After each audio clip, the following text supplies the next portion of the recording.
We're going to put our money where our mouth is. Today, I'm issuing bounties for clips being made on Fountain. Anybody who makes a clip of our show, we will give 1,000 Satoshis on Fountain for any clip you make, whether it's the current episode or older episodes or whatever. And then, anybody who posts clips on Nostra and tags the podcast, we will give you 1,000 Satoshi zap on Nostra. So for every clip you make, you have the possibility of making 2,000 Satoshis, and that could be your way of like supporting the show and getting paid to support the show by promoting us and putting us out there in the community, in whatever, your social networks and stuff like that. At the end of the day, making a clip is kind of like you guys are working for us, so you should get paid. Especially since I'm too busy to make clips anymore.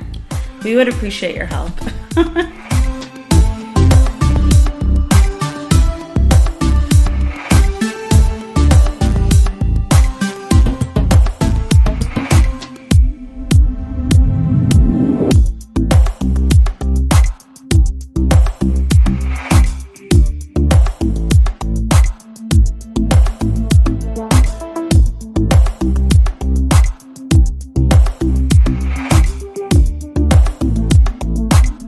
Listening to the Flirting with Bitcoin podcast. I'm Mandana. And I'm Ian. And we're the Receffies. My husband Ian is a Bitcoin enthusiast, but I am not. Each week, he tries to teach me something about Bitcoin and Bitcoin adoption. We have a lot of fun with it. But I'm not trying to overwhelm you with technical analysis and price targets, babe. You promise? I promise. And I promise we won't overwhelm you with ads. That's because we operate on the value for value business model. What's that? Instead of reading off a bunch of ads, we're going to keep things a little more personal, intimate, if you will. If you enjoy the show, meaning it brings you some value, consider supporting us. That support can be sharing the pod on your socials, recommending us to a friend, and yes, even sending us some money. And since I'm the Bitcoiner, I prefer Bitcoin. And you can send us some on our favorite podcasting app, Fountain. To all our Fountain heads out there, keep making and sharing clips of the show. We may make the content, but without you, all I'm really doing here is flirting with my husband in front of a microphone. Y'all ready? I am. Let's go.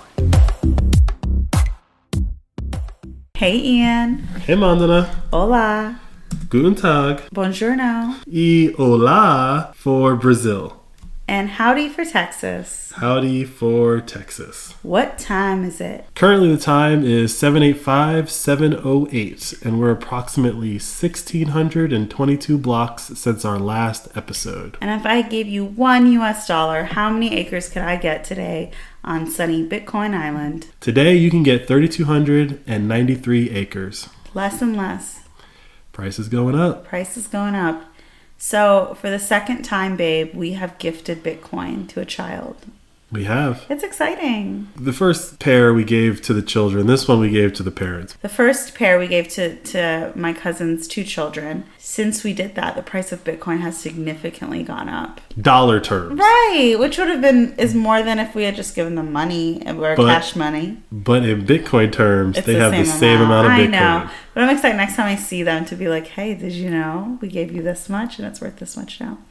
But still, I liked that we gave it to, it was my friend's 3-year-old daughter, and we got to get her daughter Bitcoin. So yes, we handed it to her father, but their daughter has Bitcoin now. It's exciting. He seemed excited. I mean, I'm at a 3-year-old's birthday party, and trying to talk to adults is like silly because everyone's just running around minding their kids, but I gave him like the cliff notes of what it is and how to treat it. And I told him, I was like, that's like holding a $20 bill. Yeah. If you lose it, you lose it. Yeah. And if you have any questions, obviously reach out and talk to me, but just hold it for her. Yeah. And then, in the future, we'll talk more. But yeah, so I had a funny thought when we were at that party. Like, there were all those kids running around. It was all your friends and all their kids. Yeah. And like, we gave your cousin and their kids Bitcoin for 80. Yes, for Noru's 80. Yeah. I was like, this is a lot of kids. I need more Sats cards. I know. So I ordered like 50 Sats cards. That's so funny. And how much is each?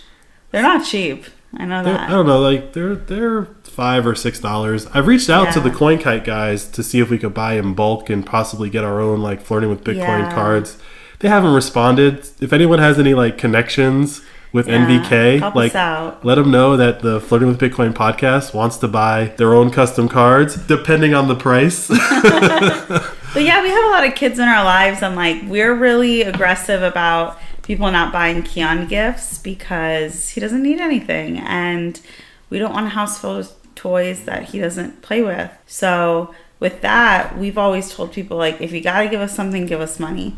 People don't really listen to us. They still send us, clothes, toys, and blankets. But we, like, want to practice what we preach, right? Mm-hmm. And give Bitcoin to all the kids and babies of the world that we love so much. And so I love that we were able to do that. And I hope that that's what, people come to expect of us, so that even if they're not buying Bitcoin, at least, like, we've bought it for their kids. I think this is a double-edged sword. Hopefully in a good way. Well, double-edged always means good and bad. But, like, I feel like a sword when it comes to, it's like you're hurting someone. I don't know where you come from, but double-edged swords mean there's good and there's bad. I guess, but it's aggressive. You can attack, or you could hurt yourself with a double-edged sword. All right, let's hear what you got. Right, so... And you know where I'm from. I'm from Iran. Well, I like how you pull that card out when you don't know, like, a normal colloquialism. That's literally what it means to be an immigrant. Yeah. We have different understandings of phrases and But sayings. you know all the words to a Beyonce song. Beyonce is international, babe. I bet you Beyonce knows what double-edged sword means. She probably does. She was born in Houston, Texas. Anyway, moving on. I think this giving out Bitcoin, especially the way that we're doing it, is a double-edged sword, because I think, and I'm not naming names and even projecting this on anyone, I think some people's parents are going to actually hold on to it for them well, and in the future it'll be worth a lot, and other people's parents might not. Yeah. And I think in the future, when it's worth a little bit more, someone might be mad that their parents either spent it or lost it, when all these kids are going to know each other, and some of them might be driving around in brand new cars because of the $20 in Bitcoin we gave them. Yes. Oh, I hope that doesn't happen. But I mean, that's the case anytime you gift money to a parent for their child. So no, and I get that, but I just think that specifically with Bitcoin and the trajectory that it's on, the numbers that we're talking about, if these kids in 18 years find out that they got that's true a certain amount of Bitcoin 18 years ago, as their third birthday gift, where is it? It's like, oh, we bought you a playpen, and that would have been like $1 million, right? Like, yeah. So yeah, definitely. So I did say I was like, put it in your security deposit box, and that's what I told everybody. I was like, later. I was like, treat this like a social security card. Wherever you keep that important documentation, keep this there, and there will come a time when it's like obvious that, like, oh, what do we do with this? Yeah. But for right now, it's a gift for the future. Obviously, the Millie didn't need anything, right? Like, she's pretty well off, so. Yeah, and I think it's really cute. Like, Ian writes, "Happy birthday," says it's from Ian and Mandana, like, on the actual card. And the year. Yeah, which is nice. Why that's where this double-edged sword comes in. When I wrote the year, I was like, ooh, if it's 2033, and they're like, they gave you how much? So, anyway. They gave me how much? Wow. So, yeah, I don't know. I really like it. I like that we've done it twice now. And I'm just, like, excited for us to be the aunt and uncle that does that for all the kids in our lives. Yeah, overall, I think it's a good idea, and I would gladly continue doing it. I'm thinking further into the future, and I see... As you always do, baby. I see storms are brewing, possibly. Doesn't mean it's going to rain, but something might happen. Well, I see rainbows. Those usually come after the storms.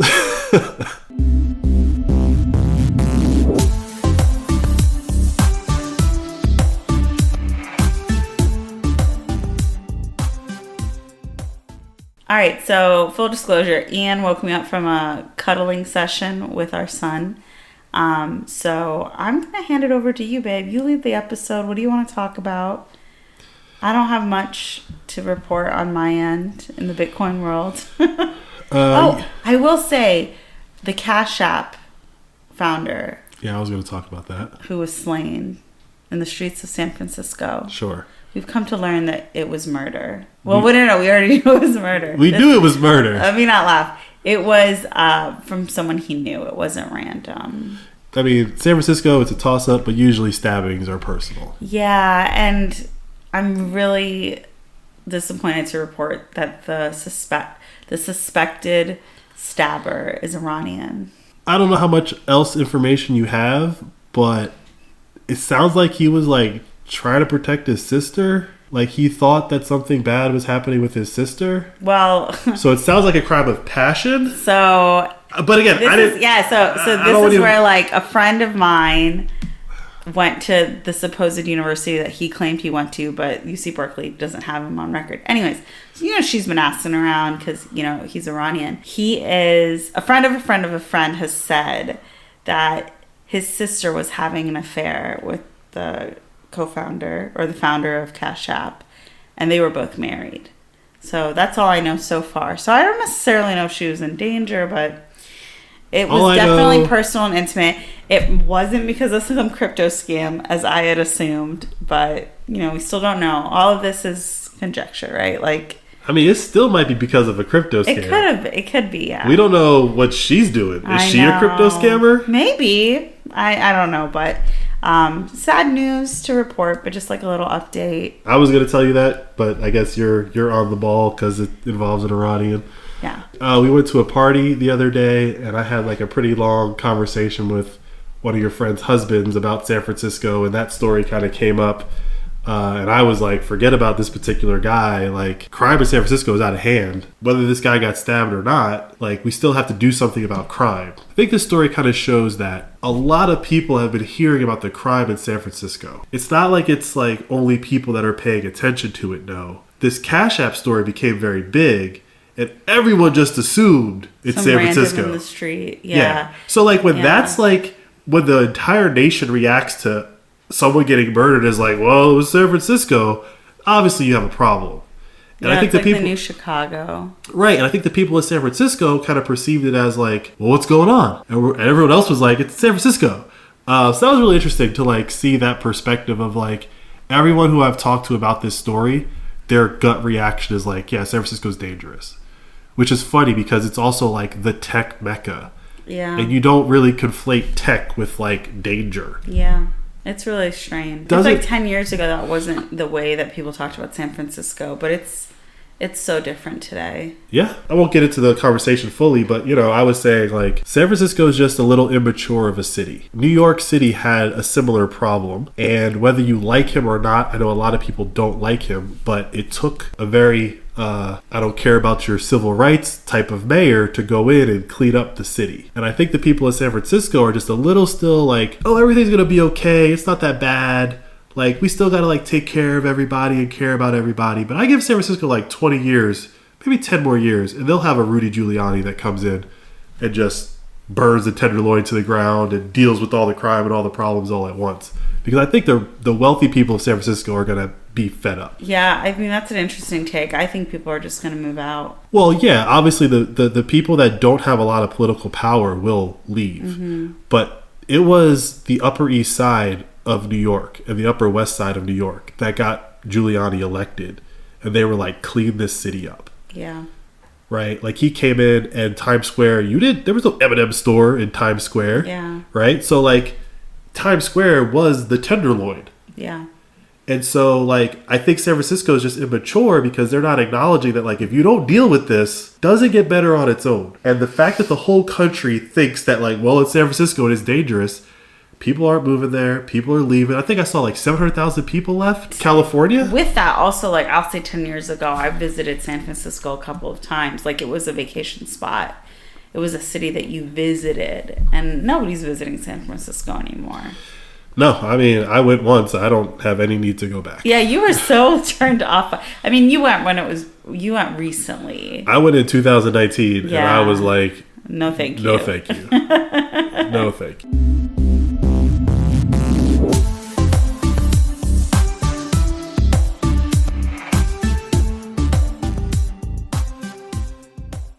Okay, so I have nothing else to add to this conversation, so I'm going to hand it over to you. I've been in aggressive mom mode this past week, so all I know is that Bitcoin is doing well.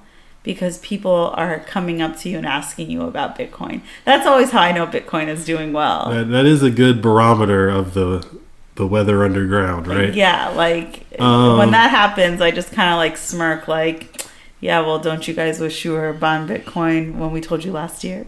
At 15? But I digress. Anyways, passing it over to you. Quick story, quick update. So last week we talked about RoboSats. You had a good point. We didn't do it, but I still think we should do it, which is you and I should just do some trades on RoboSats so you have a better idea of how it works. So like as a reminder for me and the listeners, RoboSats is a website where you can anonymously buy Bitcoin, but it's not an exchange. It's kind of like a platform where you can execute trades. It's a peer-to-peer. That's what they call it, peer-to-peer. So it just matches you up with someone who's willing to sell you the amount of Bitcoin that you want to buy. But the money doesn't flow through. I mean, I guess it kind of does, but it doesn't flow through RoboSats. It goes from you to the... Yeah, I had a lot of questions about that. And I agree. I think like we should just test it out and see all the different ways that it could be tampered with. Yeah, I mean, I could also pull up YouTube videos, but you and I we could do it. But... So come on, babe, date night. Yeah, date night. That's like your date night. Learning about RoboSats, yeah. That's more for you than for me, but I'm a generous wife. But anyway, so right after we recorded, RoboSats put out it's not an official update, it's an alpha release, but one of the things in there is that there's now support for the Iranian Toman, which was one of the currencies that you could pick from. And I didn't look for it before because obviously I don't have any Tomans, but by adding support for Tomans, people in Iran can now buy and sell Bitcoin in their native currency anonymously. And before, they had to go through an exchange like Binance or whatever that exchange was that we talked about that one time. But now RoboSats is another way to do that. I don't know if that's like good or bad for Iranians, but I think at the end of the day, everyone's going to be using something like RoboSats. And so the more support for the more currencies that there are, the better. Yeah. How many other currencies did they add, or was that announcement just for the Toman? No. It was the update was for a bunch of other stuff, but in the change log, I saw at the very top it was like added support for Toman, and I was like, oh, I guess it wasn't there before. Interesting. Okay. But they added some other stuff. Apparently, they made it faster and all that fun stuff too. But since we had just talked about it, that's why I. All right. So you say they? Who's they? Developers. But it's open source. Yeah. Okay. And the person who added the support seems like it was just their own personal contribution to the open source project. And I'm pretty sure he was Iranian because his name looks like Hassam. So yeah, that's an Iranian name. Yeah, so like this is the piece that isn't connecting for me is that, all right, like obviously this person's an Iranian Bitcoiner.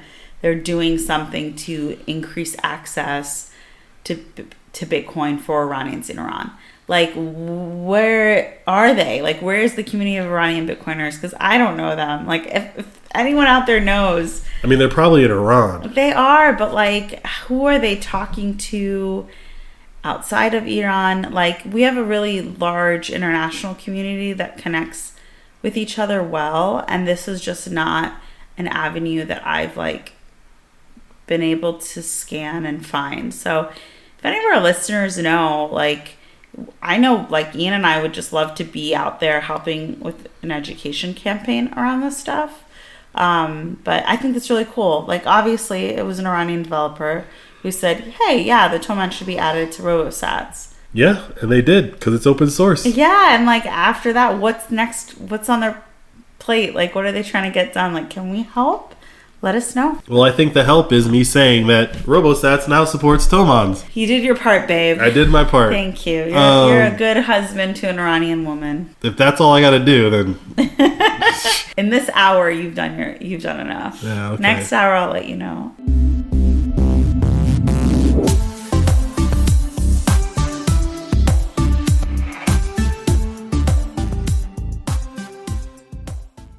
Today's episode is going to be a little short. Our last couple episodes have been pretty long. Both were over an hour, and we're trying to like bring the time down. So the thing we want to talk about today is bounties. Specifically, bounties for our listeners. We're big Fountain users, and we support that app, and we think it's a great app for the value for value model and podcasting 2.0 and all that stuff. So we're going to put our money where our mouth is. Today, I'm issuing bounties for clips being made on Fountain. Anybody who makes a clip of our show, obviously don't just make like a 1-second clip because that would be like silly. Anybody who makes a clip of our show, we will give 1,000 Satoshis on Fountain for any clip you make, whether it's the current episode or older episodes or whatever. And then anybody who posts clips on Nostra and tags the podcast, we will give you 1,000 Satoshi zap on Nostra. So for every clip you make, you have the possibility of making 2,000 Satoshis. And that could be your way of like supporting the show and getting paid to support the show by promoting us and putting us out there in the community in whatever, your social networks and stuff like that. Obviously, people have been making clips for the show already, and I try to go through and like everyone and give a little bit, but I realize that like at the end of the day, making a clip is kind of like you guys are working for us, right? So you should get paid more appropriately than like a little bit. So especially since I'm too busy to make clips anymore, we would appreciate your help. Yeah, so not asking for help. We're willing to pay. 1,000 Satoshis for clips on Fountain, 1,000 Satoshis for post on Nostra. I will say it's like always interesting to see what's been clipped. Yeah. Like what part of the conversation clicked for someone. So I'm a big fan when you guys make clips of the show. And it's really interesting where like multiple people are clipping the same 1 minute or 2 minutes of the episode. It's like, wow, okay, that's something. And I think especially early on in doing this podcast, a lot of the conversations were just Ian explaining Bitcoin to me. I understand Bitcoin pretty well now, but like in the beginning it was like, what is Bitcoin? What is a key, right? It's really interesting when something that you've said really explains a concept well. So I'm a big fan of the whole process of clips. And so like if you are then posting it on Nostra, like tell us why you really like that clip, or tell your followers why you really like that clip or why that was helpful, because that feedback always helps the conversation for Ian and I on the pod. But also, like we say, like we're out in the world trying to talk to people about this in very short time frames, like at parties, right? And like how do you grab someone's attention or really make it like make sense for them? It's that concise messaging that can really help get through to people. So there's just a lot of benefits to the whole clip making, soundbite making realm when it comes to the work we're trying to do here. Yeah, I mean, there's one clip that someone made. Well, I guess I made it. I made the clip, but a lot of people have liked the clip. And it's from like one of our early episodes when I was like, there's no lender of last resort on Bitcoin Island. Like, I think that like really resonates with people, or resonated with people in a way that's like, you hear in the news how the Fed is the lender of last resort. And you hear how like they're going to fix everything, or at least try to fix everything. And inevitably they just make things worse. I don't know like the context of that conversation per se, but that one idea, I've seen a lot of people like that on Fountain, and it just stuck with me. And it was actually part of the idea around this bounty program, because I really want to encourage people to make clips that just resonate to you. Like, don't make a clip that you just think sounds good or whatever. Like, if it's a point that you're like, aha, that's a really good point, make that clip. Show us like what's actually resonating with you through this bounty program. Like we always say, like, and share it with your friends and family. On Fountain, when you make the clip, you get the money. Like, you get the Satoshis. When someone likes the clip, it goes to you. It doesn't go to us. Yeah. Right? So like that's why I could say, like, if you make the clip, we're gonna pay you, but you'll also make also like you can make a clip and like 3 months later people are still boosting it and you're making money off of it. It's actually pretty. Fountain's a really cool app. Yeah, like clips are like a weird royalty. Yeah. Right? So like when we first started, we were making clips. We still have clips out there that are pulling in like 5 Satoshis, 20 Satoshis, 100 Satoshis every once in a while. There is this one clip that I made from an episode where we talk about Sri Lanka. And that one is, I mean, I don't know how that's being shared out there on the internet, but that gets liked every couple days. And it's like half a year old. Yeah. So it's really interesting. It's like whatever we were saying in that clip, again, people are sharing it. It's resonating with them. There's a point someone's trying to make. The other set of clips that at the time when we had published the episodes did really well were the Ethereum conversations. Yeah. And I knew it was people that were like, see, this is why Ethereum is not as good as Bitcoin. Like, people were sharing that because they didn't want to be like having to make that argument. They were just like, listen to this, see. And I mean, I was making that argument literally on Friday. Yeah. Oh my God. Yeah. People still want to talk about it because Ethereum is still in the news. Still in the and news, like yeah. to me, it's funny because like I don't even think about Ethereum anymore. Because we've squashed it on the pod. I said what I said. I said what I said. You can go back and listen to it. But no, so like I had a really interesting conversation on Friday. This guy was like trying to explain to me that like Bitcoin's great, but I'm investing in things that are like correlated to Bitcoin. And I just very politely, but I just laughed at his face. And I was like, nothing has outperformed Bitcoin since the day Bitcoin was created. There's nothing you could trade that's like performing better than Bitcoin. If your whole strategy is to like find something that's kind of like Bitcoin, but not Bitcoin, it's going to be underperforming. The only thing performing better than Bitcoin is Beyonce. Beyonce ain't even... Come on! Sorry, Beyonce is not a $500 billion business. Isn't she, though? Beyonce, she might produce $500 billion by the end of her life with royalties and all that fun stuff, and she's got a lot of people paid. But at that point, Bitcoin will be multiple trillions. Whatever. I thought that was a good joke. That was a good joke. Thank you, baby. Thank you. Just gotta always bring it back to Beyonce. It's always about Beyonce. Always about Beyonce. But yeah, so while I was having that conversation, this other guy kind of slid in, and he was less knowledgeable, so he just started asking questions. And inevitably, his first 3 questions, what about Ethereum? And I was just like, it's a scam. And he was like, what? I was like, it's a scam. I was like, it's a very good scam, but it's a scam. And he was like off-put at first because I think he had like at least done some research on that, or at least had started to form an opinion. By the end of that conversation, that guy was like, I'm going to go buy $3,000 worth of Bitcoin tomorrow. And I was like, whoa. How about you just buy a book first? Like, I'm glad I swayed you away from Ethereum, but like, you need to understand what you're getting into because was he willing to sell his Ethereum though? He didn't have it. He didn't have anything. He was like, he was talking about the space as a whole. And he said, what about Ethereum? And I explained to him, I was like, here's the issue with Ethereum. So like in a one-on-one situation, I'm getting really good at talking people off the Ethereum ledge. Yeah. Like Ethereum's doing it for me. You know, when you say things like, well, you know, people who owned Ethereum, you know, some of them can't take their money out right now. Yeah. And they're like, what? Why? And I'm like, well, because someone else decides what your Ethereum can and cannot do. And he was like, well, that doesn't make sense. And I was like, no, it doesn't, does it? So like when you just tell people what Ethereum is doing, a sane person's going to go, well, I don't want to be a part of that. But Ethereum doesn't tell you what they're doing. But not everyone is you. So I think like bringing it back to the clips.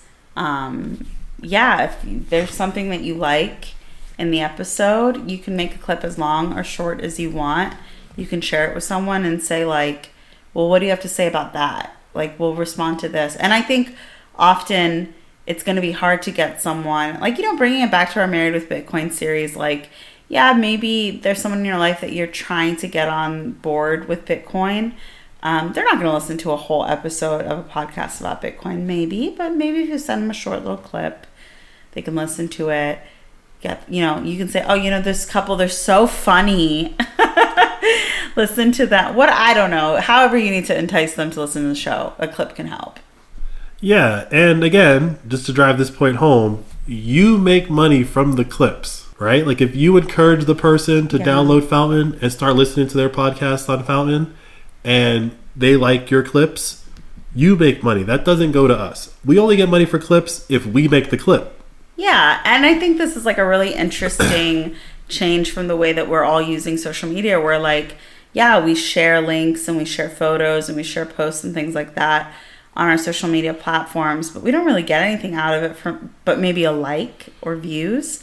And so, yeah, this is like dipping your toes in the other side of the value for value model, which like we right now are the receivers, but you could also become a receiver through this. So I think that's really cool.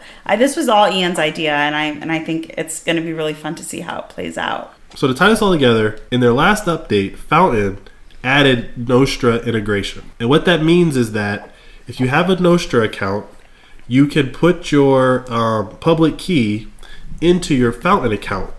And then on Nostra, you set up your Fountain address, your Fountain Lightning address, which is your username at fountain.fm, as your Lightning tip address in whatever Nostra client you're using. So whenever someone does that little Lightning Zap button, whether it's Damus or I use Amethyst, there's a bunch of clients out there that are doing zaps now. Whenever someone zaps you, the money will go into your Fountain account. The Satoshis go into your Fountain account. This is where social media is going, right? Like, you have a platform that's Fountain that's not really a social media platform. I mean, it is, but it isn't. And then you have this open protocol called Nostra. And they've linked up now where you see money coming into Fountain for things that are happening on the Nostra protocol. And I'm sure it'll be bi-directional at some point, and they'll probably just, if I was Fountain, I would dump the entire messaging and commenting system and just use the Nostra protocol and just push it all onto the network. But that's interesting. But they've built a lot already. That's going to be a big task. Yeah. But that's what I expect to see in the future. So if you have a Nostra account, you can link it to your Fountain account. If you don't have a Nostra account, download Damus on iOS, download Amethyst, or you could use web-based clients like Snort and Astral Ninja. There's a. Hey, baby, it just seems like you're making words up. I know. Snort. Look, I didn't come up with these names, Belch. But Nostra is really cool. You can actually make money on social media through Nostra. I posted a picture of our tulips and made $5. So really? $5? Overall, so far, people have sent about $5 worth of Satoshis for a picture of a flower bed of tulips. Well, you worked hard for those tulips, babe, and paid for them in Bitcoin, the bulbs. I did. Yeah. But this is what I'm saying is like, you can't make money on Twitter from a post of flowers. No matter how pretty the photo is. No matter how pretty it is. Twitter will make money from it, but you won't. So part of this podcast is kind of encourage people to embrace this new world that we're living in. And Nostra plus Fountain equals you can make money from listening to our podcast, and you can make money from making clips and sharing them on Nostra. You're double dipping. You'll make money on Nostra, and we're going to pay you 1,000 Satoshis for making the clip and posting it on Nostra. So what do you got to lose?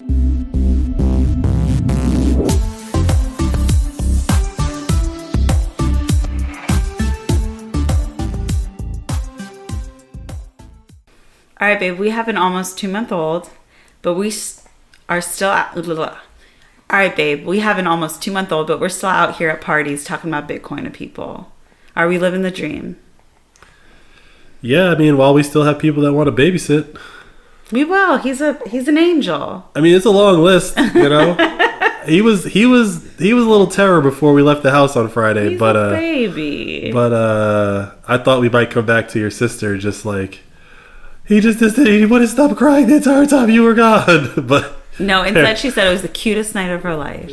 She did say that. It helps when the babies are cute. It does help when the babies are cute. Keeps them coming back. It does. It helps when the daddy's cute too.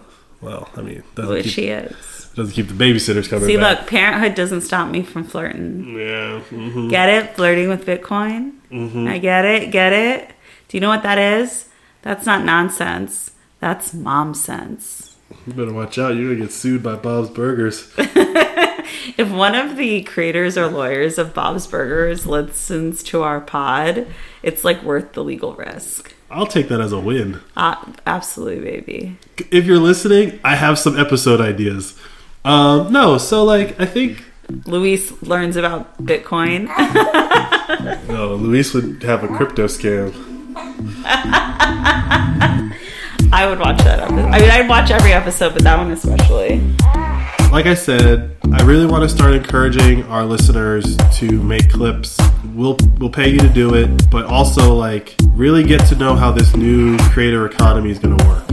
Because like I said, you can make money on Nostra posting pictures, People are making money on Nostra posting pictures of like their chickens. Like there's a whole hashtag homesteading on Nostra. And I see people 1,000 Satoshis here, 1,000 Satoshis there. People are making money just by sharing content. Twitter is dead. So like start with our pod, but let that be the way that you really enter this world of getting paid to post cool stuff. Yeah, and like forget a like. If someone's willing to give you money, you know they really liked it. It's very easy to throw out a thumbs up. To part with Bitcoin means, no, I really like that. So that's what I'm really trying to get people into, is like this new economy that's emerging. Next week, hopefully we could talk about this new white paper that just came out, how people are trying to turn Nostra into like the marketplace of the internet, where you can buy and sell anything with anyone, and you don't need things like Amazon or eBay or any of those things anymore. I've glimpsed over the white paper. It seems possible, but we'd have to get a lot more people on Nostra first before you could do that. Dream big, baby. But it's coming. It's coming. And if you're listening to our podcast on Fountain and you have a Nostra account, you are definitely ahead of the curve.